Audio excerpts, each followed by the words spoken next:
জাতীয় ঐকমত্য কমিশনের পক্ষ থেকে, বিশেষত জাতীয় ঐকমত্য কমিশনের প্রধান উপদেষ্টা অধ্যাপক মোহাম্মদ ইউনূসের পক্ষ থেকে বাংলাদেশের কমিউনিস্ট পার্টির নেতৃবৃন্দকে আন্তরিক কৃতজ্ঞতা, ধন্যবাদ।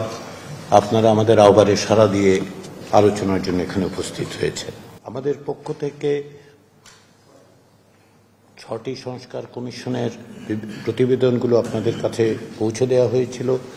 তারই পরিপ্রেক্ষিতে আপনাদের পক্ষ থেকে কিছু কিছু বক্তব্য আগেও দেওয়া হয়েছে সংবিধান এবং নির্বাচন ব্যবস্থা সংক্রান্ত, যখন নির্বাচন ব্যবস্থা এবং সংবিধান বিষয়ক সংস্কার কমিটিগুলো কাজ করছিল। এই মন্তব্যগুলো, এই মতামতগুলো আমরা বিবেচনায় নিয়েছি এবং আজকে আমরা বিভিন্ন বিষয় নিয়ে আলোচনা করব। বাংলাদেশের কমিউনিস্ট পার্টি এদেশে ঔপনিবেশিক শাসনের বিরুদ্ধে যে লড়াই, সেই লড়াইয়ে অগ্রগণ্য হিসেবে ভূমিকা পালন করেছে। বাংলাদেশে গণতান্ত্রিক সংগ্রামকে অগ্রসর করে নিয়ে যাওয়ার জন্য সবসময়ই ভূমিকা পালন করেছে। ফলে আজকে রাষ্ট্র কাঠামোর পুনর্গঠন, পুনর্বিন্যাসের জন্য যে আলোচনা, সংস্কারের যে আলোচনা, সেই আলোচনা প্রকৃতপক্ষে আপনাদের দীর্ঘদিনের সংগ্রামেরই এক ধারাবাহিকতা। 2024 সালের জুলাই আগস্টের গণঅভ্যুত্থানের মধ্য দিয়ে এই আকাঙ্ক্ষা আরও মূর্ত হয়ে উঠেছে এবং আমরা সকলেই ইতিহাসের এমন একটা সুযোগ, এমন একটা মহেন্দ্রক্ষণে, এমন একটা সময় উপস্থিত হয়েছি যখন একটি গণতান্ত্রিক রাষ্ট্র, একটি জবাবদিহিতামূলক রাষ্ট্র, একটি রাষ্ট্র যা নাগরিকদের সমানভাবে মর্যাদা দিয়ে বিবেচনা করে, তাদের অধিকারকে সুরক্ষা করে, তার পথরেখা আমরা তৈরি করতে চেষ্টা করব। জাতীয় ঐকমত্য কমিশনের পক্ষ থেকে আমাদের লক্ষ্য হচ্ছে একটি জাতীয় সনদ, যাতে করে আমরা ভবিষ্যতের বাংলাদেশের পথরেখা কীরকম হবে তার একটা ধারণা পেতে পারি, তার একটা অগ্রযাত্রার পথ চিহ্নিত করতে পারি।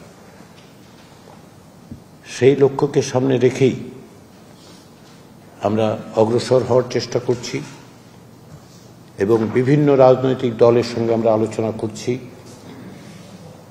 আলোচনার টেবিলের দুই ধারে বসলেও আমরা যে প্রতিপক্ষ নয় সেটা আমরা সকলেই জানি।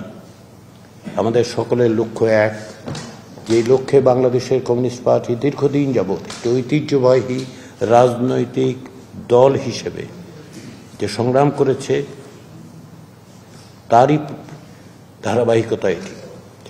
ফলে আজকে আমাদের আলোচনার মধ্য দিয়ে এই আলোচনা শেষ হবে এরকম মনে করার কোনো কারণ নেই।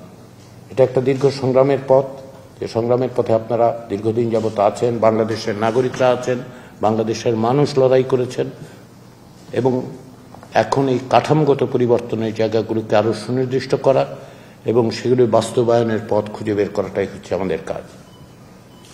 ফ্যাসিবাদী শাসনকে পরাস্ত করা বিজয়ের এক ধাপ মাত্র, কিন্তু রাষ্ট্র কাঠামোকে বদলে দিয়ে নাগরিকদের অধিকার সুরক্ষা করা, সমতার বিধান নিশ্চিত করা, আইনের শাসন প্রতিষ্ঠা করা, এগুলো এক দীর্ঘমেয়াদী সংগ্রামেরই অংশ।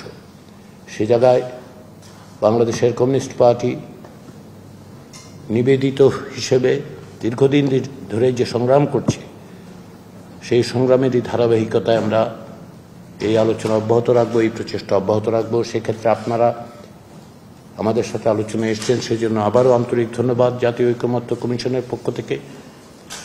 এবং আমরা মনে করি যে বিভিন্ন বিষয়ে ভিন্নমত থাকলেও আমরা অনেক বিষয়ে একমত হতে পারবো এবং অগ্রসর হতে পারবো। ঢালাইয়ের সেরা প্রিমিয়ার সিমেন্ট।